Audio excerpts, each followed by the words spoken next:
Welcome to Dead Man Talking. Tonight's story is another exclusive and the following story in Rico's collection. Of course, as ever though, please do let us know what you thought down below in the comments box. Please do like and share. Well, it really does help build the channel and our community further. And why not hashtag TeamFEAR and DMT's Cryptid crew. And so, with that aside, let's get into tonight's story. And title: The Hunter. Let's get straight into that.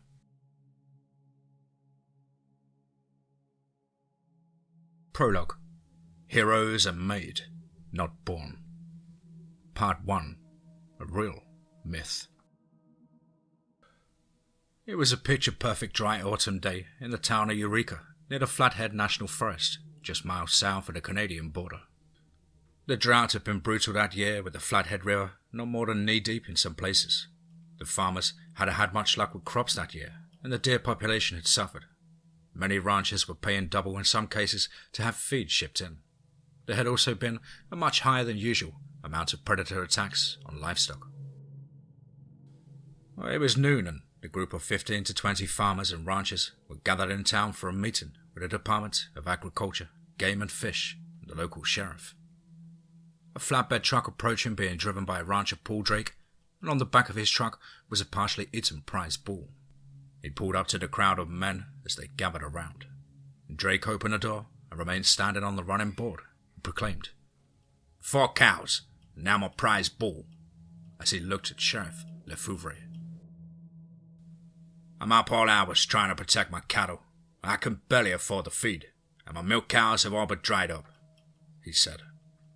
As Sheriff Lefevre, Ranger Jack Fontaine, walked over to examine the bull. This bull had been really mangled by some large animal. Rancher Otis Frank said, Looks like the work of one damn big grizzly.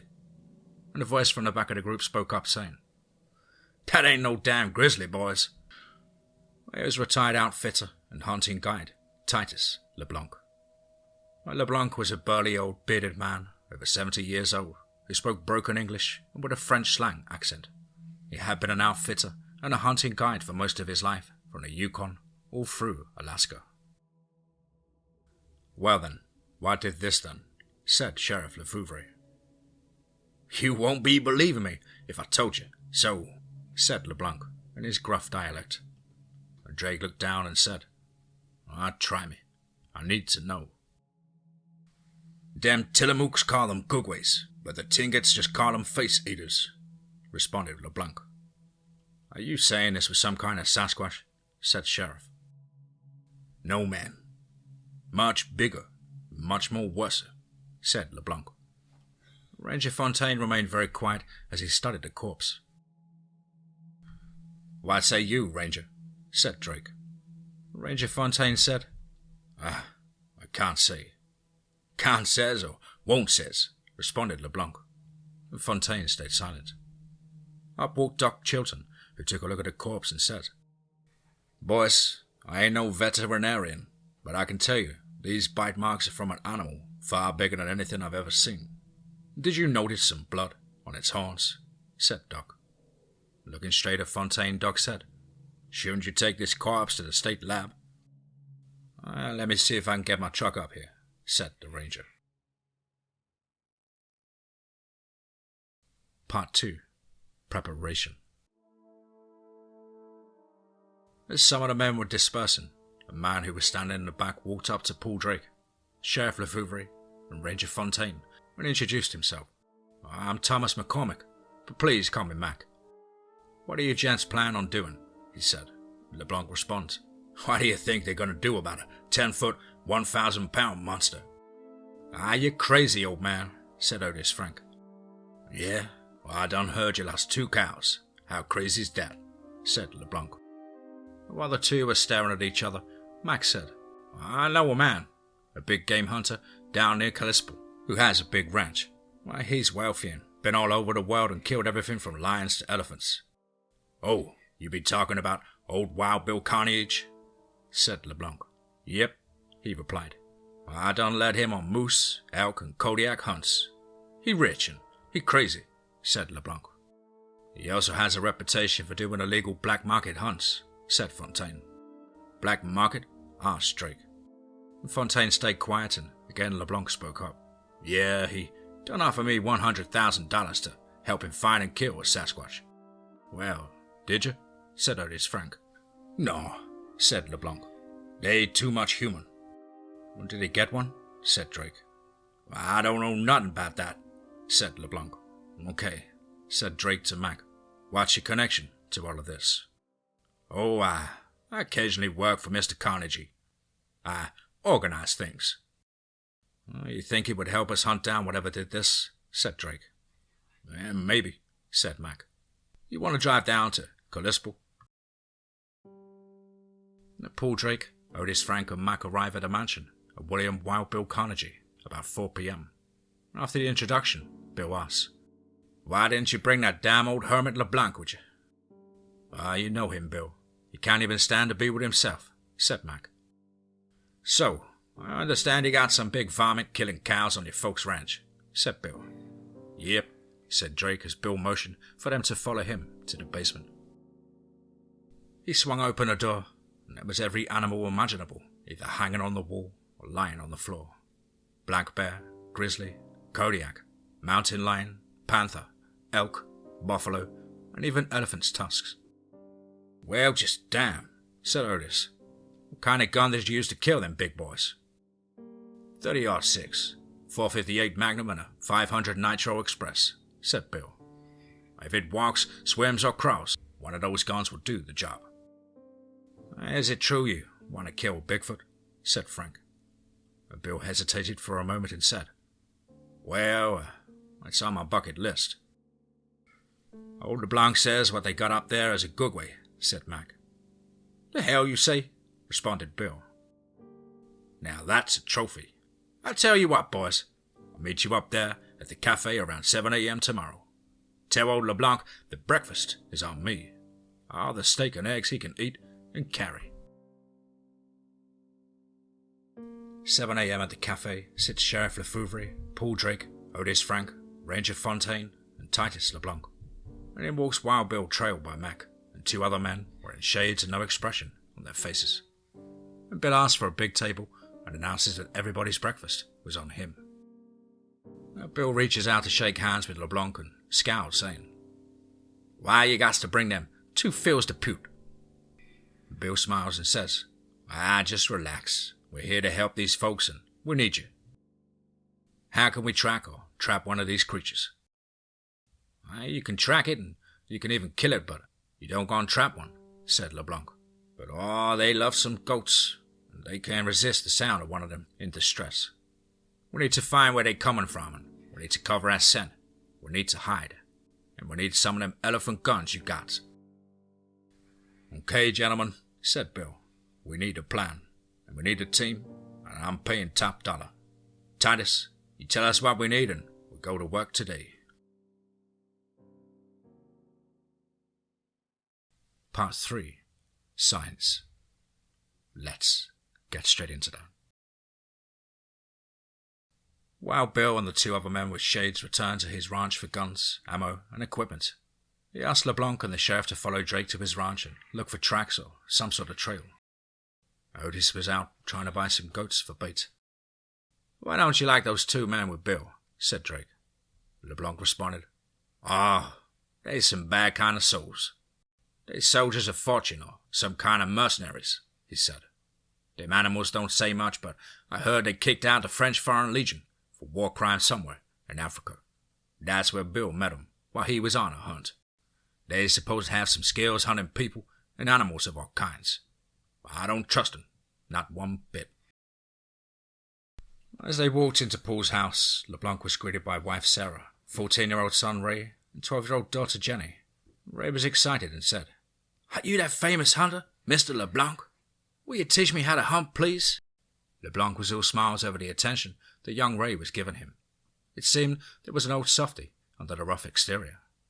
Sarah thanked him for coming and gave him a fresh-baked apple pie, and then said she and Jenny were afraid and hoped he could help them. LeBlanc seemed really touched and said, "Yes, ma'am. We're going to do something. Make you all safe again." And Paul grabbed his 12-gauge and some slugs and strapped on his 45 long coat. Ray was begging to go, but Sarah said no. And LeBlanc said, "Ma'am, old Titus going to look after this fine young man."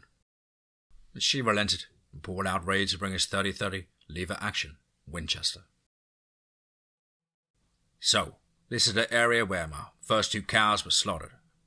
LeBlanc looked around and saw what he thought might be a game trail. Then he was on to the location where the other cows were killed. And even though my bull stayed near the barn, I found him over there. LeBlanc looked closely at the ground and knelt down. And LeBlanc said, "Oh, there was one hell of a fight. Right here. I think your bull gored his feels to put," said LeBlanc. "That bull was at your barn and heard something messing with the cows, and he got up here in a hurry. They went to finding your big prize bull and stuck him good. Problem be is the bull don't got no hands the size of old King Kong, nor them dinosaur teeth," said LeBlanc. Ray stood there wide-eyed as Paul asked, "Can you track it?" "Well, let's go see," said LeBlanc. "Now listen here, young hunter," said LeBlanc to Ray. "You stay behind us. Don't you be getting out of arm's length. We?" Ray nodded and stayed close to his dad as old Titus followed the signs. And Drake asked, "Titus, is there more you didn't tell us about Bill's hired hands?" And LeBlanc responded, "Well, you remember I said he done hired me for a Sasquatch hunt?" "Yes," said Paul. "Them 2 and me set a trap for one, bud. We caught a little one, about the age of your son. Them 2 hoodlums heard it good, made it scream to lure in a big one. I tried to make 'em stop, but they beat up on me. I got my gun, I got my pack, and got old Titus up and gone." As they headed towards the tree line from the pasture, Ray asked, "What happened to the Sasquatch, Mr. LeBlanc?" "Well, they went and lured in the mama and killed her. She screamed real loud and old Daddy Squatch he come running. Then they killed him too." "And the young one?" said Ray. "They took it captive, and last I heard the state or federal government had it for study." Then suddenly LeBlanc held up his hand to stop. And there it was, a huge, human-like bare footprint in the soft dirt. It was as wide as 2 hands and about 20 inches long. "This here big boy," said LeBlanc. Ray saw the print and started to get scared. "This can't be," said Paul. "Shh," said LeBlanc. They continued towards the creek. In the soft dirt and the mud by the creek was dried blood, old guts and some cowhide. "This the dining room," said LeBlanc. "And look here, another set of smaller prints. Folks, we going no further than this right here." And Ray asked, "Titus, how do you kill something like this?" And he responded, "When he open that big mouth and show his teeth, you feed him some lead. That's how." "Listen up. We don't want to be out here after dark. No how, no way. Let's get on back to the house. Gonna get our group and come back here tomorrow." Part 4. The Posse. At the cafe the early next morning sat Drake, Sheriff Lefevre, Ranger Fontaine, Otis Frank, LeBlanc, Mac McCormick, and Wild Bill Carnegie, and with his 2 employees, Jacko and Desmond, and 3 other men who hired, on for the hunt. They were to meet at Drake's ranch after breakfast to discuss the plan. "You helping out?" said LeBlanc to Fontaine. "I just here to represent the state's interests," said Fontaine. "And what are those interests?" said Wild Bill. "Make sure you folks don't get carried away," said Fontaine. LeBlanc says, "You know, when Fontaine was just a pup, me and him worked for the US and Canadian government to eradicate these things. Looks like Canada quit trying to manage them, and they coming on back down here now."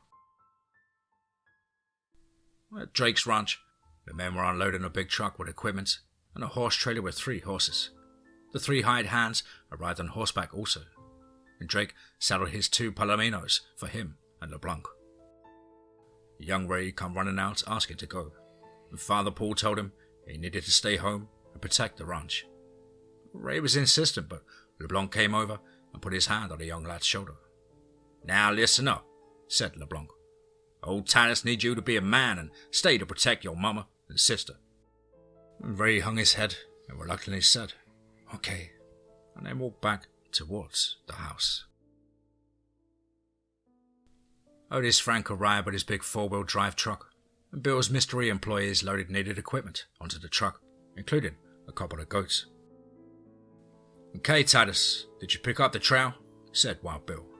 "Yep," said LeBlanc. "You men come on and follow me." And the men saddled up and headed towards the creek in single file. Sheriff Lefevre wished the men good luck and promised he and his deputy would be in the area to look in on the ranch. LeBlanc, Bill, Jacko, Desmond, Drake and Mac headed out and followed Otis Frank and his truck with Ranger Fontaine riding shotgun. Hired hands Chester, Roy and Gilbert rode behind the truck on horseback, and as they reached the creek where LeBlanc had found the tracks, he shouted, "Dismount!" Some of the men stared at the tracks in dismay as LeBlanc smelled the air and looked around cautiously.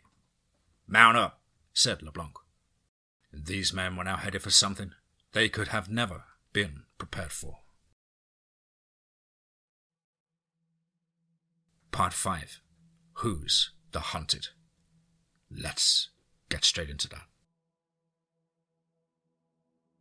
As the group moved on, LeBlanc found more signs that the Gugwe had been in the area. There were tracks and drag marks leading to a thick wooded area and with large rocks taller than a man. And Drake leaned forward to Mac and quietly said, "Don't them two ever talk?" referring to Jacko and Desmond. "Seldom," said Mac. "We in their home now," said LeBlanc. "Dismount." LeBlanc readied his 45-70 government and eased towards some large boulders. Wild Bill crept behind him with a 500 Nitro Express in his hands. Jacko and Desmond followed with their 458 Winchester Magnums. "The rest of you men, watch our perimeter," said LeBlanc, as he slowly approached the scene of carnage. It was a pile of partially eaten carcasses, and the smell to go with it. There were deer, horses, cows, and even a mountain lion. Most of their organs were eaten, along with the shoulder and the hindquarter meat.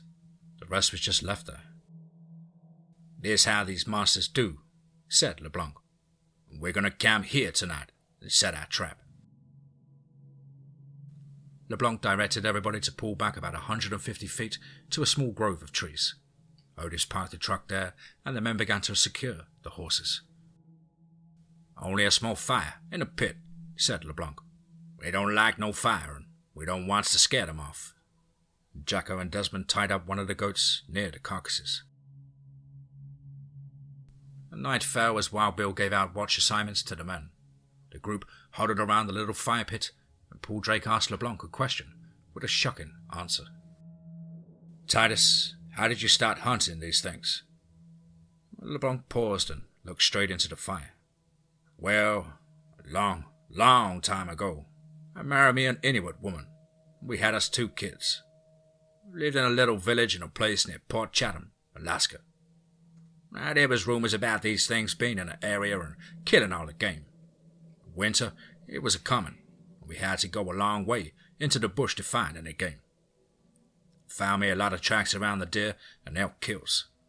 Thought it was strange because they was only partially eaten. Them hairy men usually take all the meat, I thought.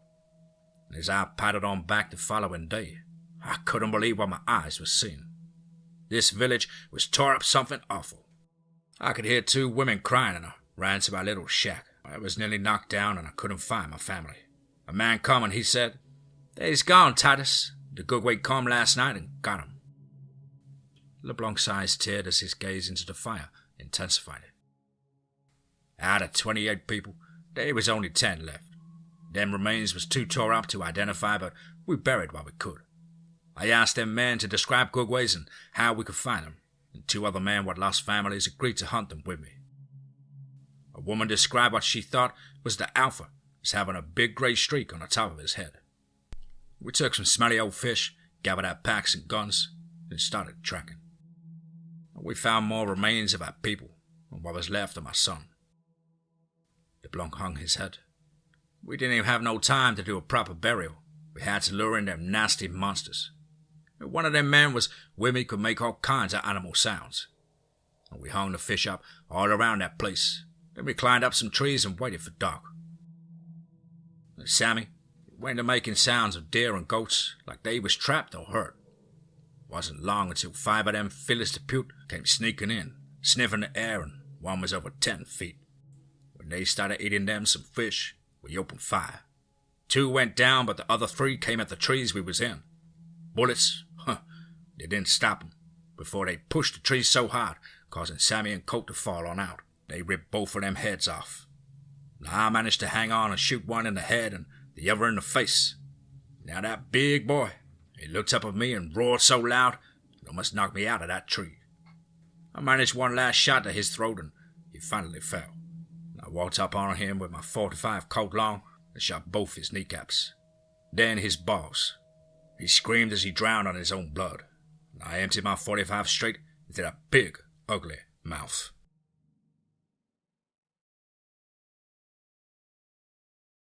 Part 5. Hell Unleashed. Let's get straight into that. It was just after 1 a.m. when the goat started bleating, and it sounded like cries of a human child. Jacko and Desmond were poking at it with a stick. This went on for about 5 minutes, and they returned to take up their positions. The sounds unnerved most of the men, and everybody was awake now. In no more than 10 minutes, an unearthly roar was heard in the distance. It was as if you crossed a line with a horn from a large ship. The horses were pulling at their ropes and trying to run away, as some men went to calm them. In 5 minutes, another roar was closer now, answered by another roar a little farther away. Chester and Gilbert said they were saddling their horses and getting the hell out of there. Mac brandished his 1911 pistol and said, "Mr. Carnegie done paid you men $500 apiece. You ain't going nowhere. Now get your rifles and take a position." They reluctantly complied and Bill called them over to the truck. They pulled the top off the truck to reveal twin Browning bar rifles mounted on a pedestal. Now tree crashes could be heard in the distance as the horses whinnied and trampled about. And suddenly it was graveyard quiet, and the air felt thick and heavy. The goat that was tied to the stake was now in a panic, trying to free itself. The other goat tied to the truck joined in with its own screams. Otis Frank came and knelt down beside me with his .30-06 rifle ready. "What have we got ourselves into?" said Otis. And I said, "I don't know, but where's the ranger?"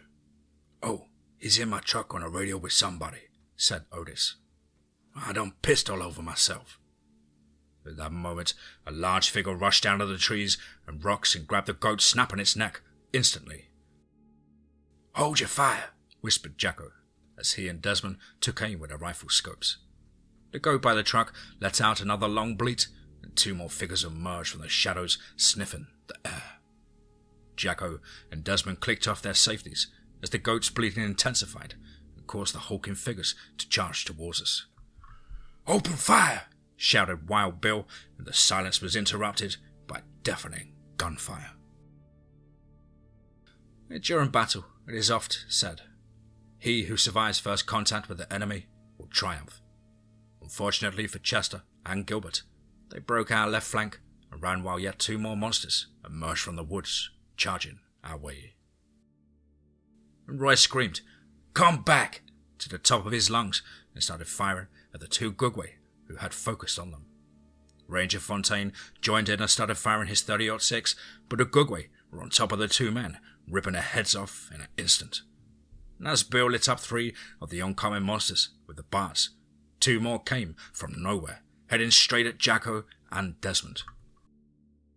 LeBlanc, Otis and I were now firing in different directions at what now appeared to be 7 of these Gugwe, seemingly doing little to stop them. I heard a loud scream to my right as a Gugwe overran Jacko and Desmond's position. Wild Bill had managed to put one of them down and cripple another. Roy and Ranger Fontaine had killed one and really pissed off the other one, when they ran right over them, knocking them both back several feet. That was when LeBlanc wheeled his .45-70 towards it and fired twice. He was empty and had no time to reload, and it was obvious that this creature was hurt as it limped towards LeBlanc. And now Bill's bars were empty, and he had no time to reload.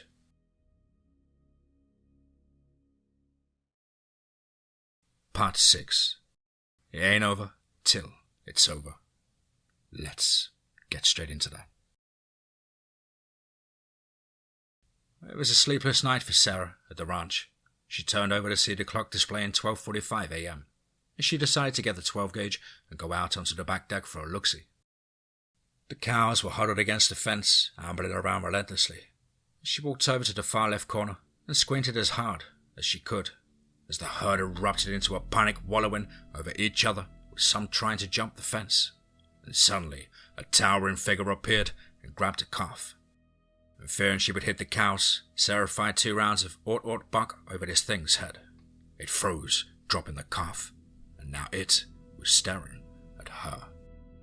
It charged in her direction, jumping a fence like an Olympic hurdler, and in 3 strides it was now under the barn security light, and Sarah was in shock at what she saw. It was as tall as the barn door, and charging at her. She fell back against the wall, frozen in fear. The creature was no more than 30 feet away when the back door swung open and young Ray started firing his .30-30. It paused for a second, roared, and then turned his attention to him.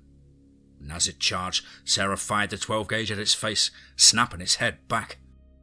Ray remembered Titus saying to shoot them in the big mouth. It was in a rage and opened its mouth, showing jagged teeth, and made a guttural growl that caused Ray to pee himself. It was 1 stride away from the deck when Ray fired his last 2 rounds into its mouth, and Mum emptied her 12 gauge into the side of its face. It lay there, motionless, as Sarah grabbed Ray and pushed him back into the house. And Paula was screaming hysterically as Mum tried to console her, and Ray, he was in a daze.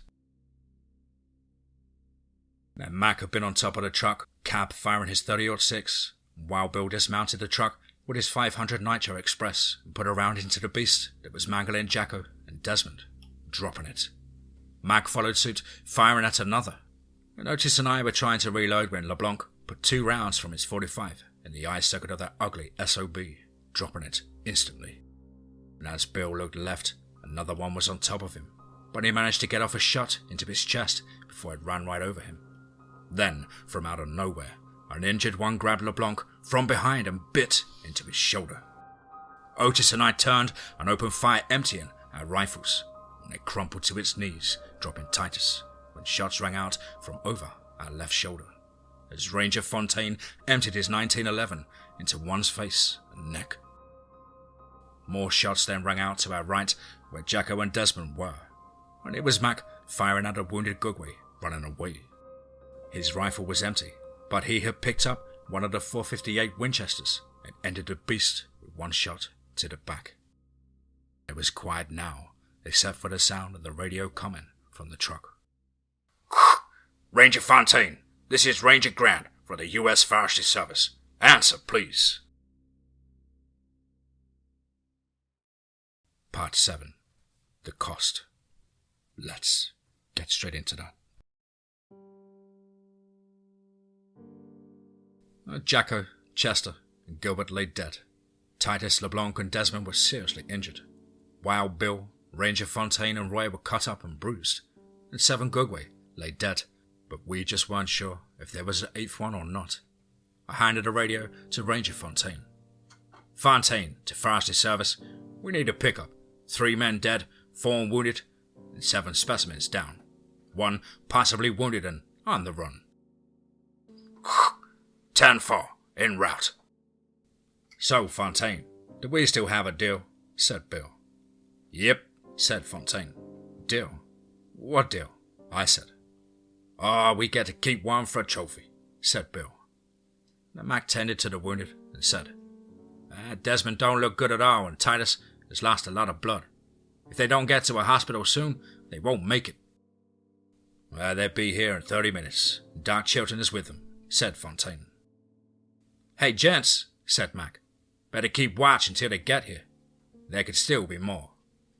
I looked at Otis and just shook my head. Hey, Roy, said Wild Bill. Why didn't you run like the others? Well, when the Japs had my marine rifle, squad trapped in the Philippine jungles, we were 100 yards from a berm and the safety of our platoon emplacement. Every man that tried to run or crawl, he was killed. The ones that held their positions lived and managed to kill the enemy. Well, Roy, you have a job with me if you ever want one, said Bill. And by the time the forestry people cleaned up and we got on our way, it would be just about daylight when I got home. Just before they loaded LeBlanc onto the truck, you ever heard Fontaine say, "Sheriff Lefevre called me on the radio. Your family is okay, but your wife and boy put one of them things down in your backyard last night." And Titus smiled and said, "You tell that young man old Titus gonna make a fine hunter out of him." I mounted my horse and pulled the other one along behind as I made my way home as quick as possible. I rode up just as the sun was peeking over the trees. Sarah, Ray and Paula met me at the door. "Are you okay?" I said. "Yeah," said Sarah. "Come look in the backyard," said Ray. Under a canvas top was one of them stinking monsters. We sat down on the deck and waited on the forestry people to come collect it, while Sarah and Ray told me what had happened. And then Ray said, "Dad, where's Mr. LeBlanc?" I put my arms around him and told him that Titus was hurt really bad, but said you and he will go hunting soon.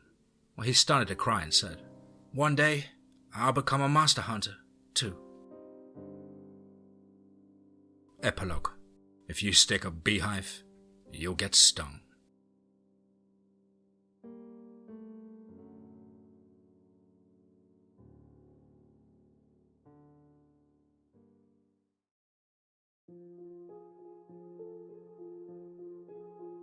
Wow, wow, wow, wow. Certainly another one. Wow.